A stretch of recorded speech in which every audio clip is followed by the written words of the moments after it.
Morning, guys. How's everybody? Good. If I give a shit.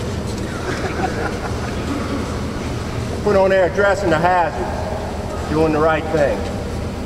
When you address the hazards and when you address the hazards of what you're getting ready to do, it's not as vanilla as, hey, I gotta have my hard hat on, I gotta have my safety glasses, I gotta have my steel toes, I need some type of gloves. You're actually picking it apart, putting a little more thought into it. You're not just rolling through here, making a day. So make sure when you're addressing the hazards that you're specific with what you're getting ready to do. And oftentimes we're doing something and the reward of doing it without addressing the hazard properly is we walk away from it unharmed. But it doesn't always go down that way.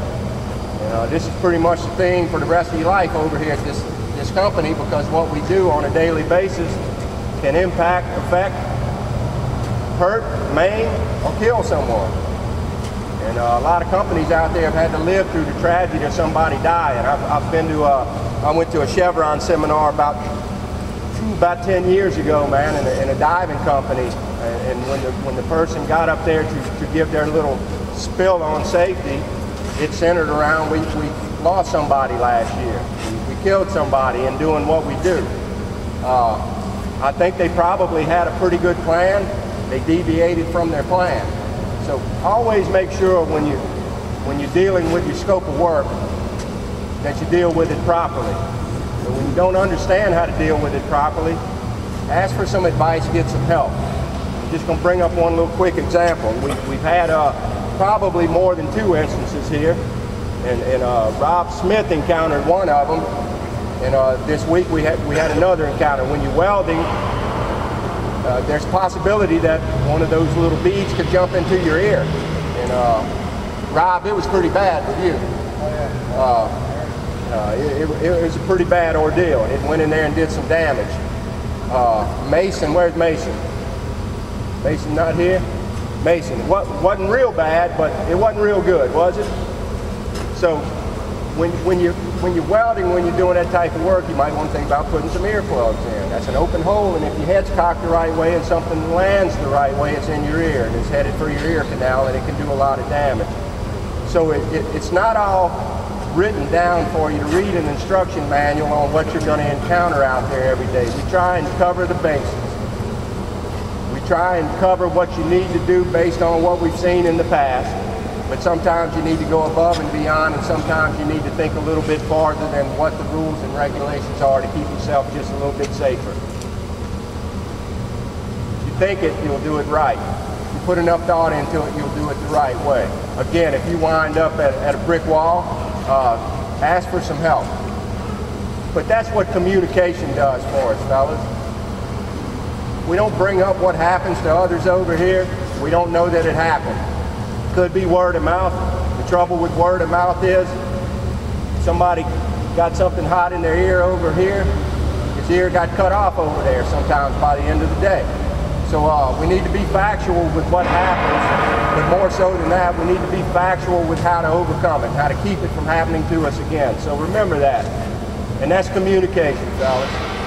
And that's another word that just probably every Friday we're going to continue to say. It's vitally important that we communicate with one another out there. It's vitally important that we pass on the good information. It's vitally important when we're training that we teach the good habits, not the bad habits. And we've got some of both. I do, you do, we all do. Sometimes out of convenience, we want to do something a little bit faster.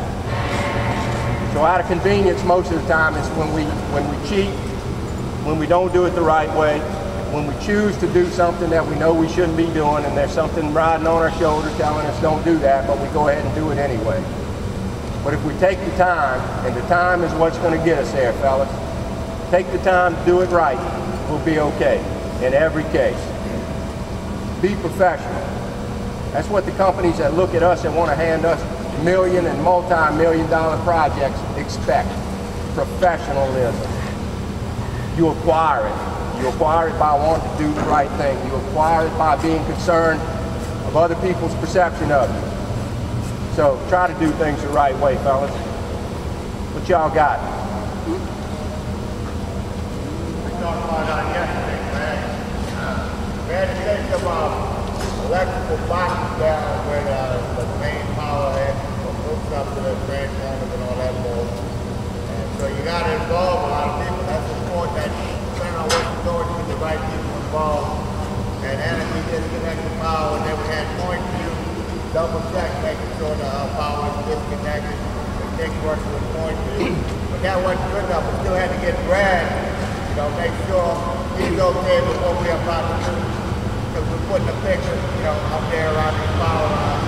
And so, and then we got Little over there, and he talks about the soft areas of the ground back there where, you can think you get stuck. So, if you're doing something out of the ordinary, get the right people involved to make sure everybody's good and on the same page.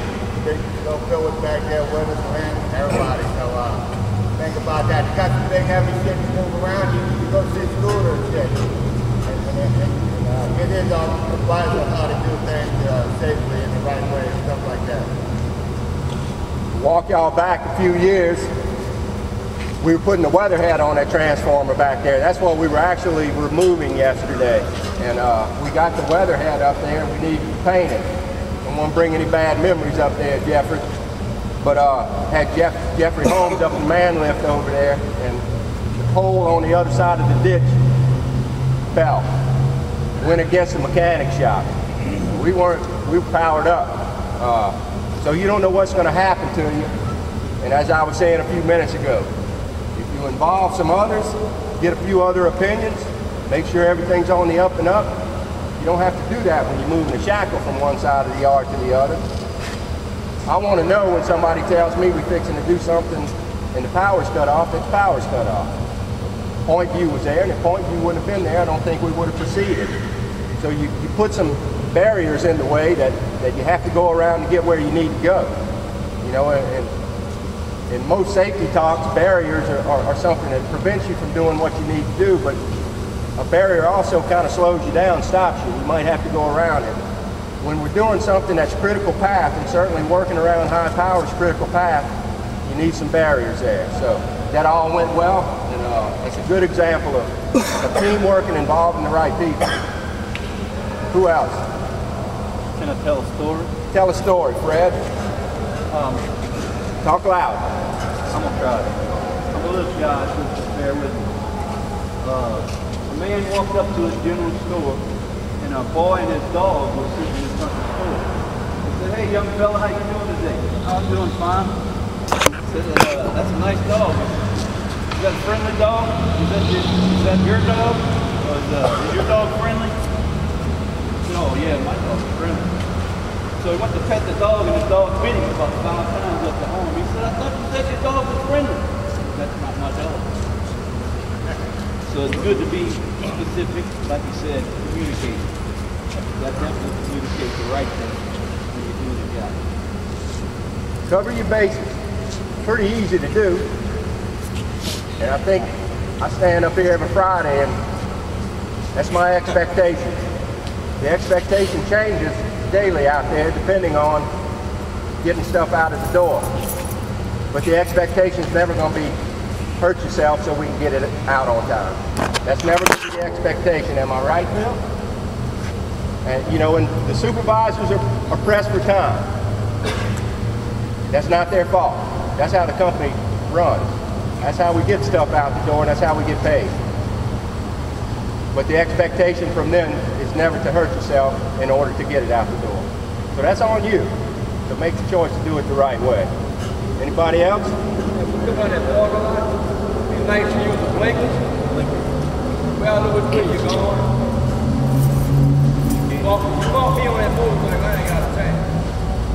There's a lot of times on the yard, and I talk about on the yard, try and drive like you would on the road. We're in America, left side, right side. That doesn't always happen. But when you're leaving, if you're going to take a left, get over to the left. If you're going to take a right, get over to the right. Just we're trying to work through some issues, dividing it, doing something, and you're not getting anywhere, fellas, and I apologize for that. That's a railroad right away. They won't do anything to do, but I know you're ready to get home, but you got to be careful leaving in the afternoon. So just try to be courteous. Might be there 2 minutes. What the hell's 2 minutes? You know? 3 vehicles.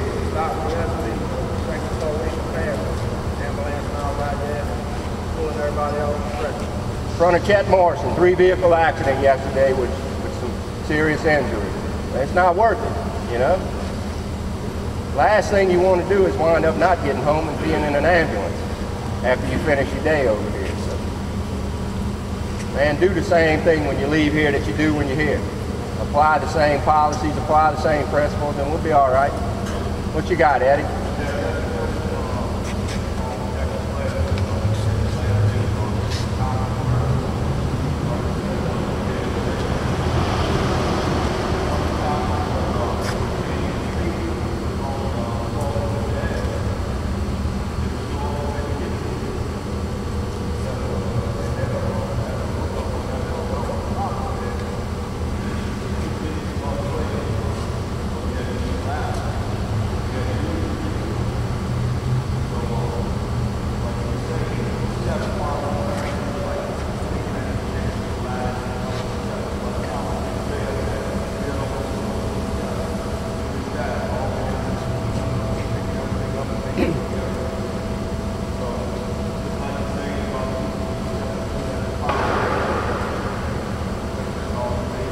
Right. Some things don't require a whole lot of thought. Some things don't require too many steps to accomplish it. You have to understand when you need to put a whole lot more into it. Critical path issues, crane lifts. Junior sent something out the other day. You don't put a whole lot of thought into things until it crosses your mind. We've got a cool down station that quite possibly could be right under us, lifting something over with the crane. So, you know, now we're aware of it. Now we want to make sure that nobody's up under that enclosure at the cool down station if we got to make a lift over. Makes perfect sense. And that's the thing about it, fellas. I'm not going to ask you to do something that's not going to benefit you or this organization. So if you're mad about having to do it, it's on you, not on me. I'm asking you to do the right thing. And I appreciate everyone that does every day they do it, because it benefits us. Keep up the good work, fellas. Y'all have a good day. Whoa, whoa, whoa.